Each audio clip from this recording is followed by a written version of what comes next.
Mercy Chinwo. I see this video I'm about to make. A lot of Nigerians will not like it because it has to do with if their favorites, one of their favorite gospel artists. You understand? So, Nigerians go best for this video. But the ones that are very critical in thinking, they will see what I'm seeing. And if you go back to watch the video, you see everything I'm about to show you now. Now, throughout last week, I think it was last week, Mercy Chinwo, the gospel artist, and a record label boss, they had an issue. When she came, she now made a video, you know, she was now saying how the guy threatened her, how the guy bullied her, how the guy did everything, right? When I watched the video, read the comment section, a lot of people were just sympathizing with her. But what I saw was totally different, right? I went through the whole video. All I saw was lies, deceit, emotional manipulation, emotional blackmail, pretense from her part. And I'll point out the things that I noticed, right? Before I say anything, I'll tell you for free that I am a church boy. I stayed in the church for close to 10 years. So when I tell you that I know gospel artists, I know them 100. I stayed in the church for close to 10 years. I feel stage any gospel artist now in old songs, in old gospel songs, like Christian songs, where they do for ministration on a steady. I'll tell you, call gospel artist name and everything. I'll tell you, right? Now, one thing I'll tell you people for free, just open your eyes, is this. Most gospel artists are people that are generally into the gospel and Christendom, especially when they are people that people know that they're popular for being a gospel-related artist. They lie a lot, they pretend a lot, they fake a lot. Just take it from me. Take it from me. As a matter of fact, if you keep a gospel artist for me and you keep a secular musician for me, I will take that secular musician to make heaven over that gospel artist. I promise you, 100. 100. Now, the issue was about Mercy Chinwo and a record label boss that made her do the video. But when I was watching the video, I noticed a lot of things. Now, let me point out the things that I noticed. First things first, I'll play the video. Then you can watch it for yourself. First things first. Okay, let me even play the video first. You are blessed. First, I want to say thanks to every one of you for your immense love and support. I never believed the day would come where I would sit here to share my story. For the sake of the body of Christ, I thought to bring some clarity to a lot of misleading news out there online about the Mercy Chinwo brand.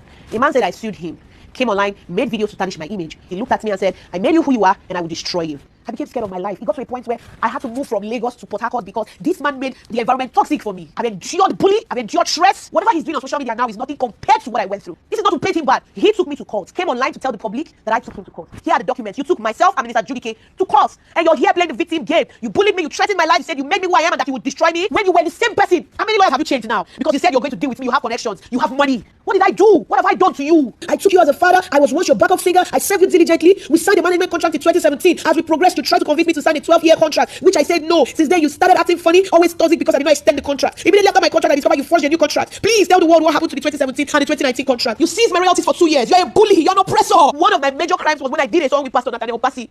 Because it's my hate Pastor Nathaniel Bassi, you went as far as sponsoring fake news about an innocent child, my son, and you said my son was not my son. And you paid bloggers because you hate Pastor Jerry Eze. You won't want me to go for his events. The people you fight, I must fight them with you. And when I ask you questions, why don't you like them? You start harassing me because he had threatened me countlessly. You said you made me who I am and you have the power to destroy me. You are not God and you cannot destroy me. You have bloggers. I have God. The worst you can do is what you are doing. Like I said, what I went through working with you is nothing compared to what you are doing. You have bloggers. I have God. And I know that God will not let your plan come to pass. Now, first things first. You see this video she made? If you watch the video closely, you will notice that they do break and quench. They do cut and join in the video more than 20 times. That means they recorded this video more than 15, 20 times. They did different cuts along the way. They wanted to be sure that there was a director, from what I am seeing. There was a director that was saying, oh, Mercy, you need to cry. You need to seek the emotional conscience of the people that are watching you. 100. That's what I have seen in the video. Because why else did you people cut the video in multiple places and you were joining? Now, it's not a bad thing to cut and join video to make it very, very precise. But here's the problem with it. If somebody is expressing their emotions, they don't cut it. Somebody cannot express an emotion, then you cut it, and the person will still be in that mood to express. You break the emotions and you break the mood. So it only means that these people came prepared. They came here, they sat down and they made the video. When it was time for her to cry, she cried. Now, if you go back to the video again, you will notice that even after she cried, the initial part of the video, they brought it back and added it towards the end. So the tears part was cut in half. Now, if you listen to her words, they were also not aligning. They were break and quench. But that's by the way. Secondly, this is another thing I noticed. I'll tell you the two important things, right? Now, she said that former record label boss took her to court first. Then she presented one paper. I will read from what I'm saying. It looks truly that between AZ Concepts and Mercy Chinwo. So it was AZ Concepts that actually took this to court. But when I looked at the number 4 of the prayer, it says that sometimes in early 2022, the respondent approached requested she wanted ownership of her music catalog. Other artists such as Nathaniel Bassi and Choma Jesus with their music catalog in turn. It took time to educate her that. So basically what I understand from this is that Mercy Chinwo walked up to the record label one day to say, I want my music catalog. Which was the problem, because record label don't give you your catalog. Call Don Jazzy, call all the biggest record label owners in the world. They will tell you they don't give the musician the catalog. That's what even caused problem between Woodbad and Ramali. That's a major problem.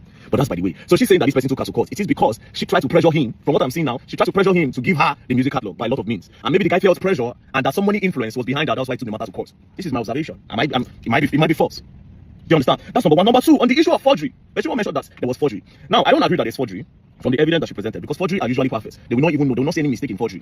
Now, what I'm seeing and what I'm showing you on the screen doesn't look like forgery. It looks like there was a mistake in the documents, and they tried to correct that mistake. And after they corrected it, it looks like Mercy Chinwo and the record label boss were both present. That is the only explanation of the two signatures that are on this date. As you can see, date 5th day of September 2017. Now, if you look at this thing well, it looks like they wrote 2015, and when they realized they decided to correct it to 2017. That's what me I can see. Might not be true. Now, if there was one signature, it would make sense. But the fact that there are two signatures, it looks like what goes on in the bank. You know that when you go to the bank and you want to feel teller. You want to tell her for bank and you make mistake, they will tell you to sign on it. This is what I feel happened here. So this doesn't look like forgery. But they can't say it's a lie. This doesn't look like forgery at all. It doesn't look like forgery. It looks like they were both there. So this one again is off.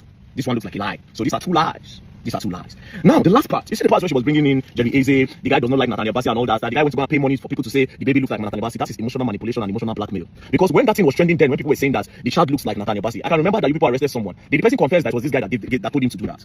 And during the time that the thing was happening, why didn't you come out to mention that, point out to see it was this guy? Why is it now full time? And do you approve that it was this guy that actually paid bloggers to post that your child looks like Nathaniel Bassey?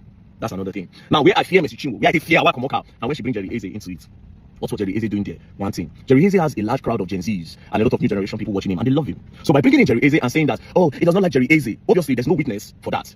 So she's trying to sound that, oh, me and this guy, we are always together when this guy says he does not like Jerry Eze. So this one don't need witness. So she's confirming that this guy does not like Jerry Eze, so that other people that like Jerry Eze would not like the guy. I mean, how people can come and say VeryDarkMan is not what VeryDarkMan is saying is nonsense. Then we can now go and give it to people that we analyze the whole full video. They'll bring practical team, bring computer, maybe they see how many times that video was cut and joined. That was a red flag of everything. Secondly, this part of forgery, this doesn't look like forgery.